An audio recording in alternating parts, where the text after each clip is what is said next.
Hello everyone, and this is BioPhoenix here, and we're doing yet another random ass anime review. And for today, I'm taking a look at Noir. Yeah, what, it's an LA Noir, or Noir from Neptunia?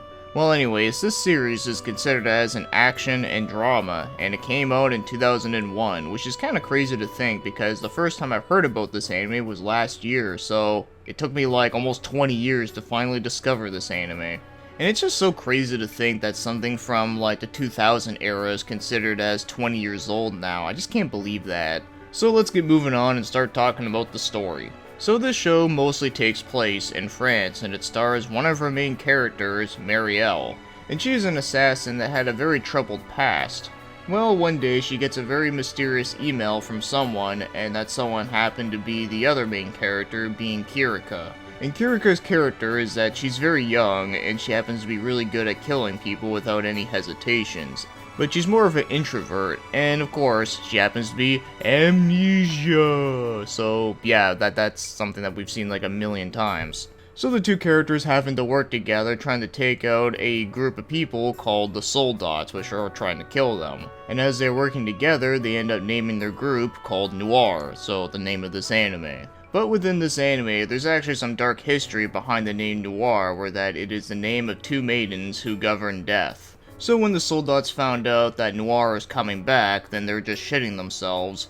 So pretty much, it's about these two characters that have mysterious pasts, but also are trying to survive against the attacks of the Soldats. So on pen and paper, this does sound like a very simplistic story, which it is, but of course, there is a lot of stuff in this anime that can go pretty deep, but it's a little hard to explain without going into spoiler stuff. But the one last thing that I will explain before I move on is that there's actually a third character named Chloe, and she happens to be another assassin who uses knives. And she's one of those characters who's like kinda sort of a good guy, but also kind of sort of a bad guy, so I guess you could say she's actually their number one frenemy.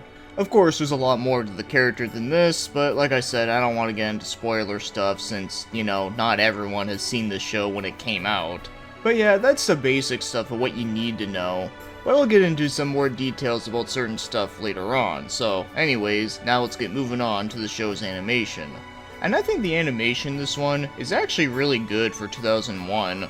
So that was a year that was kind of an awkward transition for animation in general, where they're moving on from the hand-drawn animation to computer-generated animation. And to me, this anime looked more like a late 90s anime, so it still has that hand-drawn look to it, which I really love a whole lot. And thankfully, they didn't try to throw any of like 3D CGI crap into it because, well, that just would have looked pretty bad for 2001. But the first thing I do want to mention though when it comes to the art happens to be the backgrounds. Man, they're very beautiful in this one. Like, all the set pieces are really well drawn, lots of great detail put into them, and I love them. They would make for some great wallpapers. And the character designs are pretty nice looking, even though they are pretty casual looking, but I think it works. But I do think it is fitting for the art style. But as for Chloe's character, well, as much as I do like her design, I do think she looks really cool. Well, she definitely stands out like a sore thumb in this one because she looks like she stepped right out of an RPG game. And there's two scenes specifically where they actually show her going through her closet of clothing, and she always picks the exact same one all the time. It's not a huge complaint because, well, that's anime for ya, but the thing is that I just think it's just rather amusing. But yeah, still a cool design though. And all the action scenes are actually pretty well animated too. I do really like most of them. Though, there's a couple action scenes that are pretty typical, you know, they duck and cover and they shoot at each other a bunch of times, you know, all that kind of stuff, which is fine. But there are a few cool action scenes later though that are pretty exciting and actually do have some really nice animation flow going on through them. But one weird thing about them is that despite the fact that there's so much death in this show with so many people getting shot and stabbed, is that there's barely any blood in this one. Now obviously, I'm not going into a show like this expecting it to be just as violent as Xenosaga or some shit. It's just kinda weird, but given with the show's art style though, I just think it would've looked pretty cool if they at least had a little bit more detail into like, you know, with like bullet wounds or something.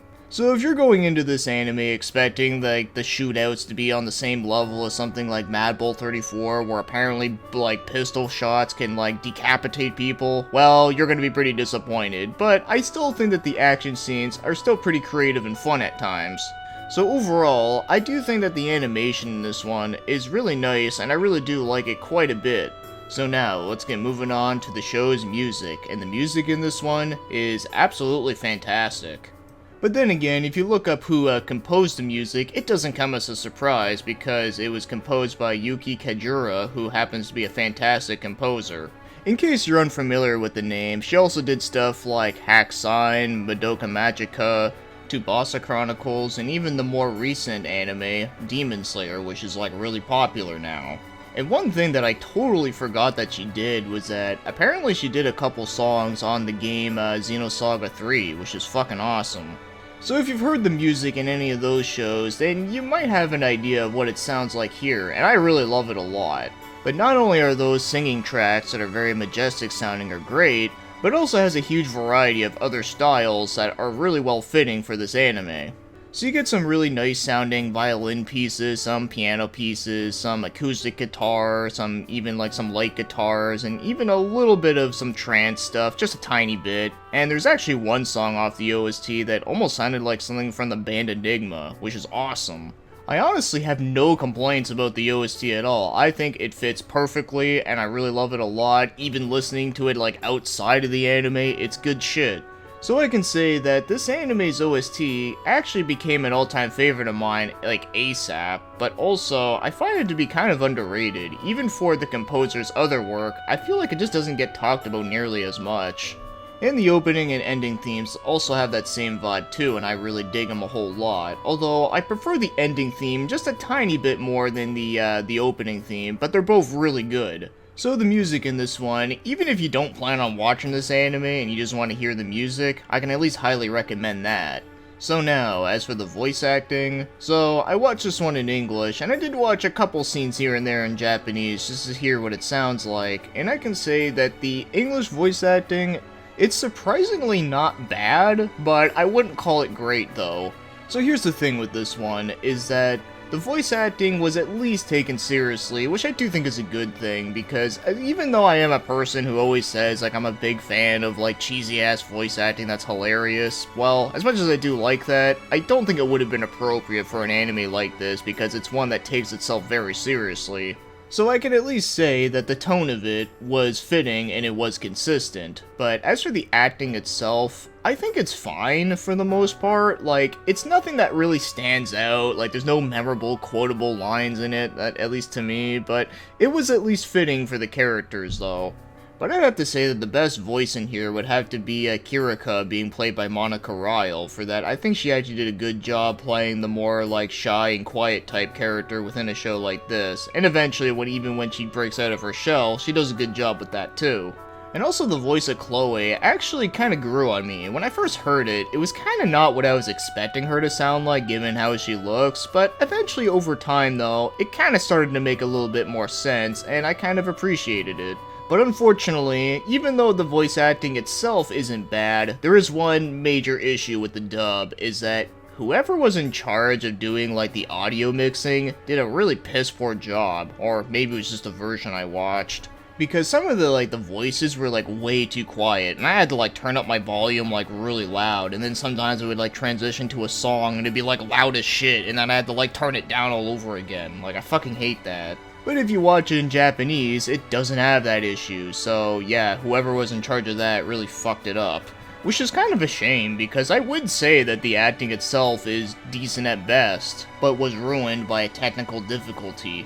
So now, as my overall thoughts on Noir, is that I actually did enjoy this one for what it was. I thought it was pretty good. Not sure if I'd say it's an all-time favorite or anything like that, but I enjoyed my time with it. So even though the story in this one is very simplistic, and yeah, it does have some typical stuff, I thought the characters were pretty well written enough to carry it. And it does deal with some pretty deep stuff at times, which I thought was pretty interesting. But one random episode that I actually really liked a lot, and I thought was like the most memorable out of all of them, would have to be the 13th episode.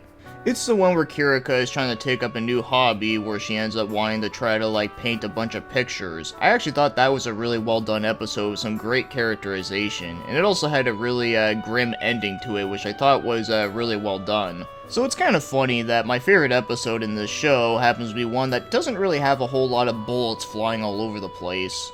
But as much as I like this show overall though, there are some complaints I do have. For one example, and probably the biggest one, would have to be the show's pacing is pretty damn slow. Personally, I thought the show really did not pick up much until like the 9th or 10th episode. Because I thought all the episodes before that, excluding the first episode, were just kinda like very slow, not a whole lot happening, and maybe even a little bit dull at times. So I can see some people that do the whole like 3-episode rule, or hell even the 5-episode rule, where they only watch like the first couple episodes just to see how it is, and if they like it, they'll continue, and if not, they'll just drop it. Well, I have a feeling if anyone does that, you probably might drop off on this one, which is kind of understandable. In fact, I used to do that a lot back in the day. But I do think that whenever this show does pick up though, it does pick up pretty good, and I did thought it was interesting for its runtime afterwards. It's just the pacing at the beginning part can just be kinda dull. And another thing I should mention, although this isn't a major complaint, but it is something that is worth noting, is that if you do plan on watching this and start binge watching it, even when shit does get good, I do find this show can be a little bit fatiguing to watch. Not because it's boring or shitty, but just because of the fact that it can just be a little bit too much at times. For me, I watched like maybe like 2 or 3 episodes a day, and every time I wanted to watch another, I just felt like I just really needed something else to do. So in that aspect, it does kind of remind me a little bit when I watched the anime Galaxy Express 999, which is a great anime that I really liked a lot, but it was not one I could binge watch all the time for that. It was pretty bleak and very depressing, and of course I just needed a break. So yeah, this is yet another one of those animes where it's very drop-dead serious and very bleak, which isn't a bad thing. It's just that you have to be in the right mood for it. But of course, even though this anime does have deal with some depressing stuff, it's nothing that's like overly depressing like some other shit that I've seen, so you don't need to worry about that. So yeah, overall, I actually do like Noir. I think it was actually a pretty good surprise. And of course, there's actually some other series that are related to it that I would like to see at some point. For them being Madlax and El Cazador or something. Yeah, I don't know, it's some weird name. But before we end it for today, I do have one little weird fact that I heard about this, is that apparently there was actually going to be a live-action movie based after this series, and it was actually going to be directed by Sam Raimi at one point, which would have been interesting, but unfortunately it never happened. Because I do think that this show would translate pretty well to live action if done right. But, oh well, even if it happens or not, I'm just glad that we actually have this series, and I do like it overall, even with the slow pacing at the beginning.